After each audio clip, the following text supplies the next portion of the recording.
Hello, Aaron Kubitz, personal trainer at Functional Aesthetics EC. We're helping average guys perform better in their lives inside and outside the gym. In concert with that sentiment here, in today's video I'm going to be demonstrating a training vlog where I'm doing a full body workout. Okay, obviously there's a wide variety of different sorts of full body workouts that you can do. I'm not going to go into all the nuance of that here, just demonstrating that here, but I will touch on a few different reasons why full body workouts might be a good fit for you in your workouts. So number one, guys who are busy, have a lot of stuff going on with their family, their work, maybe they're on the road traveling a lot and stuff like that. You don't have a lot of time necessarily to be spending in the gym. So if you want to get the best bang for your buck, full body workouts are a great way to do that. Reason being is that when you're doing compound movements or you're working the entire body, you are going to be stimulating a lot more muscles, and which is going to do a couple different things. So when you're stimulating more muscle, you're going to be burning more calories, so it's going to be more efficient in terms of calorie burn, right? Secondly, it's also going to increase your testosterone levels more. Right?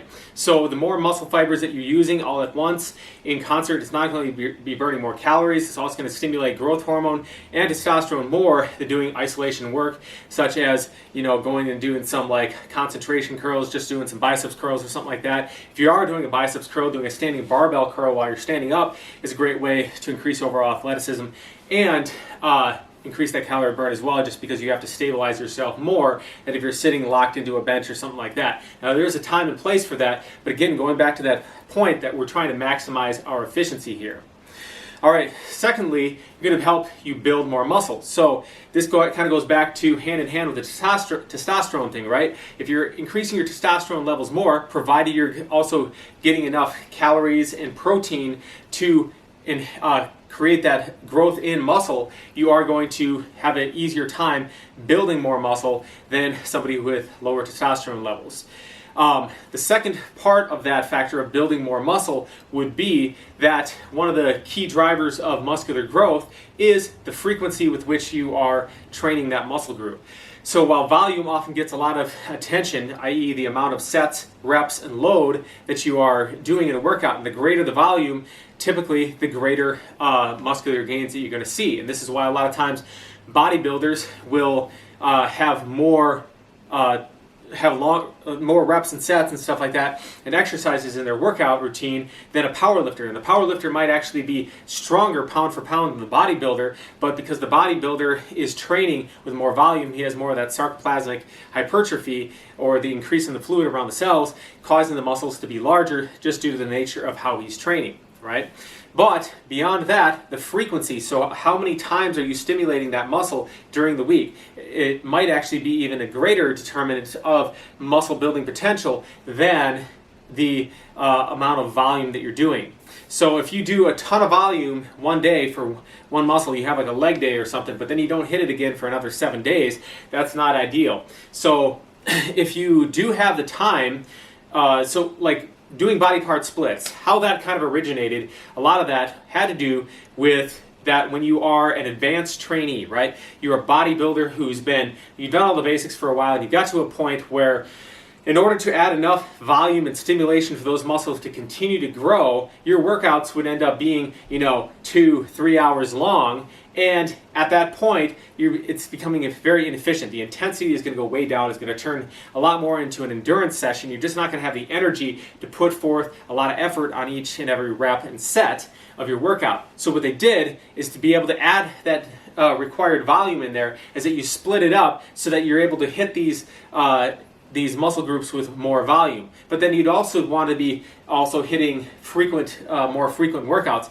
So in the long run, it just turns into that you're spending a lot of time in the gym. Maybe you're working out in the morning, you're working out in the evening, and unless you are a competitive bodybuilder or somebody who just loves the gym and you have the time to do that, which I'm assuming most of the guys watching this channel don't necessarily have a ton of time to be working out, then it's just not the best way to go about it. So with a full body routine, you get to hit the same muscle group 2, maybe even 3 times every single week, and thereby increasing that frequency. Now you might say, okay, well, maybe my muscles won't be completely recovered or something like that. It'll be detrimental to the intensity that I can apply into the workout. So my answer to that would be, instead of hitting the exact same loads and reps and sets every single workout, have one day where you're focusing on higher reps, a little bit lower intensity, higher volume for that workout, right? And the next one, maybe it's more of a moderate intensity. And then your last one, you could be doing more of a powerlifting style where it's just heavy and lower reps and sets. And that way, you're stimulating a broad range of rep ranges, also providing yourself more opportunities for growth and a more balanced fitness as well. And you're not going to be, overtraining yourself by doing the same kind of stuff all the time without having that proper recovery. All right. So another thing would be increased athleticism. Okay. So when you're doing, say, if you're doing machine lifts, years ago. Okay, just to kind of backpedal here a little bit. Years ago, I had a job where I would get almost pretty much, because of the company reimbursement, they give you like this membership at Planet Fitness. Planet Fitness membership rates are really low already, and then plus with the company reimbursement thing, basically I get to go to a gym and work out for free. The reason I didn't like to do that, though, was because when I went into the gym, they had a nice setup, everything was kind of well organized and everything, but the barbells were all locked into Smith machines. You couldn't take the barbells off, you couldn't move them around, so I couldn't do the athletic style of training that I typically like to do, right?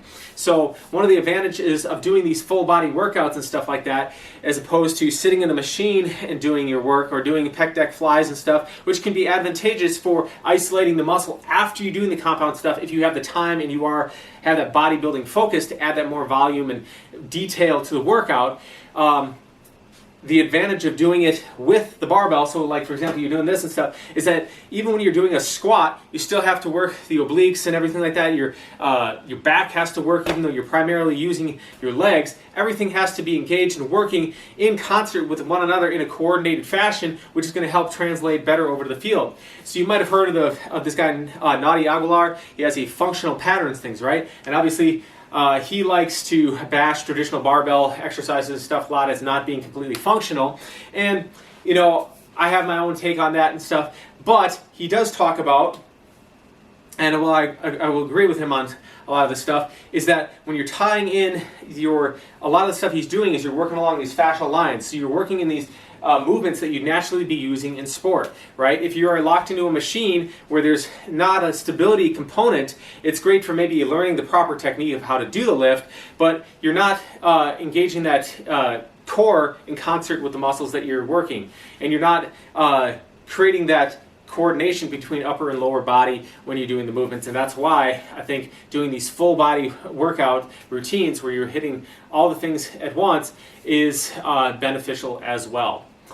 I guess one thing that I would say is that even if you are doing, and before, because this introduction is getting really long, the last thing I would say is that is that any workout routine should have as the bread and butter components of that routine should have your compound lifts, your squats, your deadlifts, your overhead presses, your bench presses, right? And then doing multi-joint lifts, such as you're doing your pull-ups, you're doing your bent over rows, things of that nature. Those should all be staples in your routine. So because they're, like I said in the beginning, they're going to use the most amount of calories, they're going to use the most amount of energy, they're going to stimulate the most amount of anabolic hormones, and then if you have anything left over, you can go and do, like if you've been training for a while and you have the time, that you need that more stimulus, then you can go and say, for example, you've been doing a set of like chin-ups or something. Now you can go and do some preacher curls or whatever, or some concentration curls if you need that to add that extra stimulus, because you're going from the higher intensity exercise, lower intensity exercise, and then finally, if you like to do that, you can go and do some cardio afterwards if there's anything left over, right?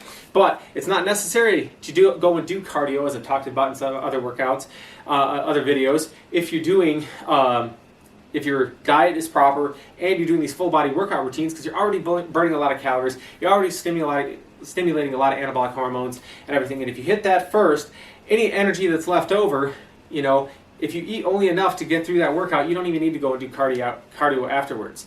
Now, the one caveat I would say with the cardio is that I would encourage you to do cardio, not to excess, but a little bit. Everybody should go and be able to run and jump and climb stuff and everything like that, just because it is more functional, right? Functional aesthetics, I'm talking about, you know, we want to have that look, we want to make our bodies look better and stuff, but we also want to be able to perform as well as look good, okay? So, without further ado, we'll hop into the video. Basically, pairing up some, I guess before I get further into this video, before we actually hop into it, I do want to point out something. So the way that I'm working out in this video, it works out good if you're not going at full intensity, but if you are trying to maximize your strength in a particular lift or something, you might want to separate that and put that, like, if you have like, maybe not pair deadlifts and squats together or something like that, because they do use some similar muscles and stuff like that. And so if you put them together in the same workout, they can kind of have this interference effect in between each other. Now, you could have it where you prioritize one and then you flip-flop it the next week, right? So for example, you have the deadlift where you prioritize the deadlift on, you know, the first week where you're going heavier or more volume or whatever it is your fitness goals are, right, on that deadlift.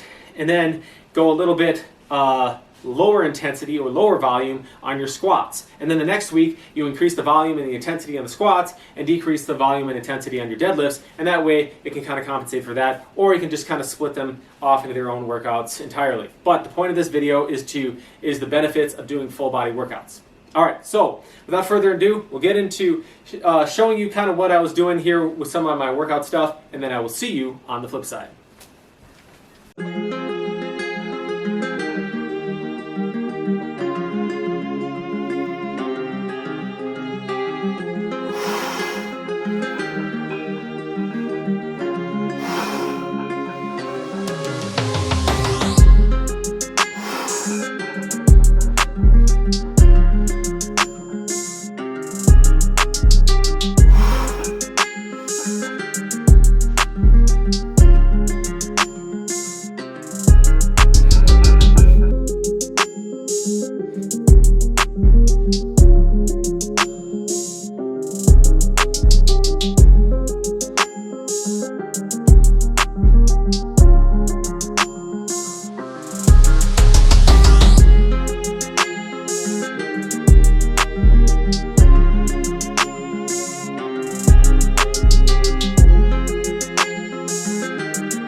Alright guys, welcome to the end of the video. Hopefully you found the workout portion insightful, and the preface to that was helpful for you as well.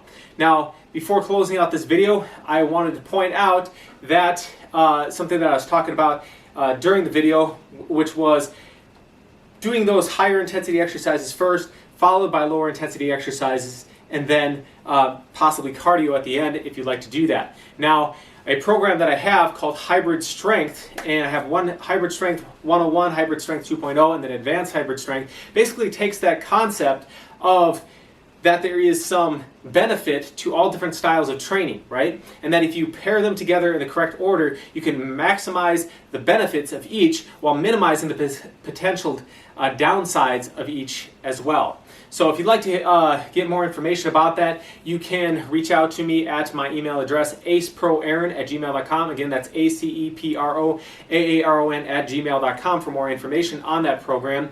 But in the meantime, if you enjoyed this video, please hit the thumbs up button on the video. If you would like to see more content like this, consider subscribing by hitting that subscribe button in the lower right-hand corner of the screen.